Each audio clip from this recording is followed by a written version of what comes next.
Have you just watched the new episode of Island 2 and are confused about what just happened? Well, you've come to the right place because we're going to take a look on everything that just happened in this episode, including group selections, song selections, the voting system, and of course, who's going to advance. So let's go. So the mission for this episode is quite simple. The remaining 12 Islanders will be divided into two groups, with rank 1 and 2 being the leaders and center at the same time.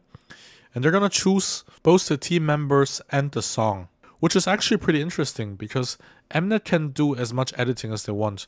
When it comes to group selection, you can clearly see who is on top of the priority list and who isn't. So in this case, Coco is first, and she goes on to pick Jiyeon, which you can clearly see that Bang Jimin also wanted to pick. So it's clear to me that the girls basically see Jiyeon as the best vocal here. But what is surprising though is that Jimin does not go on to pick Young-un, but instead picks Fuko. So clearly there's something that we don't know. Or maybe Fuko is just like hitting those high notes pretty hard backstage. Coco then goes on to pick Kim Soo-jung, who's ranked last, as her second pick. And Jimin also wants to pick her. So it clearly shows you that how valued Soo-jung is, even though the producers doesn't give her too much attention or praise.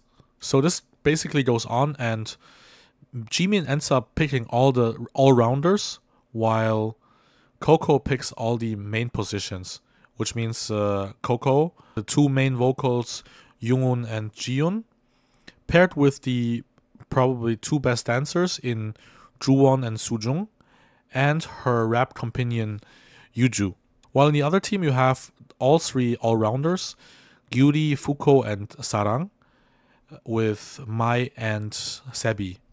So I think here it's already pretty interesting because I felt like there would be a skill discrepancy, and it actually shows later. As for the songs, we have Latata by G-Idol and Into the New World by Jill's Generation.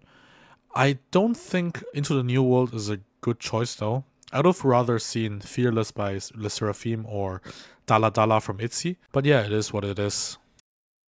Alright, let's first have a look at the Latata group. Basically, the storyline evolves around Coco, who's been assigned the leader position for the first time, and her struggles, how to speak up and really be a leader for the group.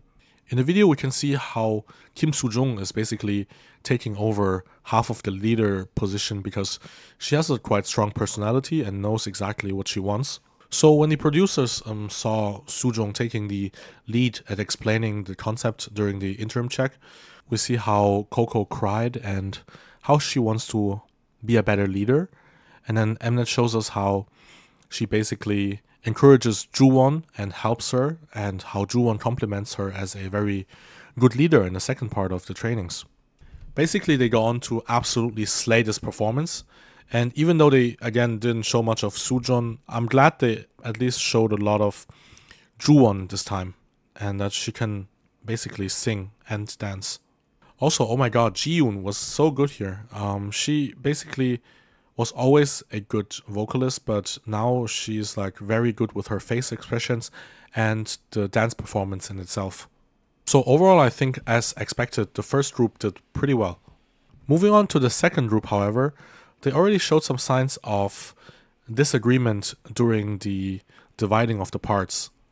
And I saw a lot of comments about how people said that Jimin should be remembered that it's a survival show and she should be more egoistic instead of like thinking about others. And you can see that everyone else is really hungry and desperate for these parts where they can show off themselves.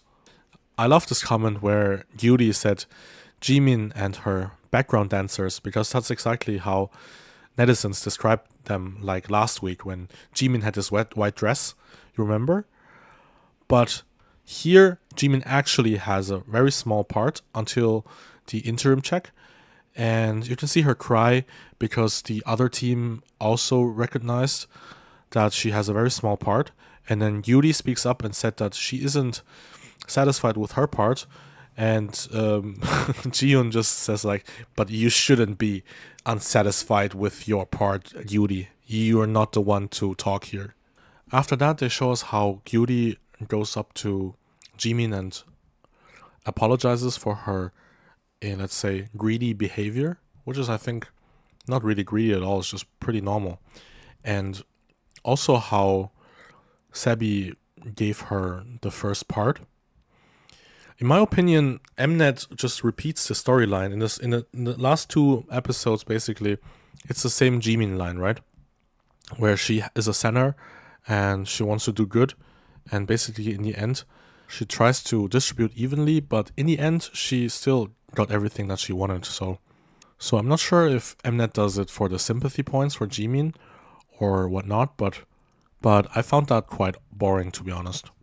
Moving on to the second performance itself, it's really hard to find something positive to say, because the first performance was obviously better, and even the vocals, it feels like there's a lot of auto-tune, because there was no way that Mai and Fuko were so much better in the live vocals than in the practice.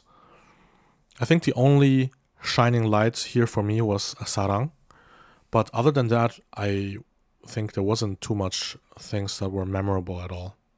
Now look how 24 feels super awkward, because I think they made the producers say something positive, not like influence the votes and so on.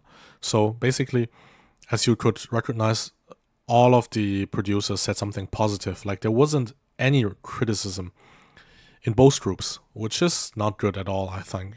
I think they should still stick to honesty and say something more detailed instead of just like generic blah blah.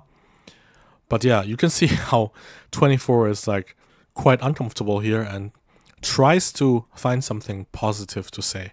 So during the counting of the votes and everything, they show us this segment about their pyjama party and the letters, which was honestly my favorite part of this episode, because it actually felt sincere, and you could also see some interactions behind the scenes where people know that they get framed in front of the camera. For example, people at the school asking if Yoon Ji-yoon was really like that, when all the girls know like she's such a sweetheart, right?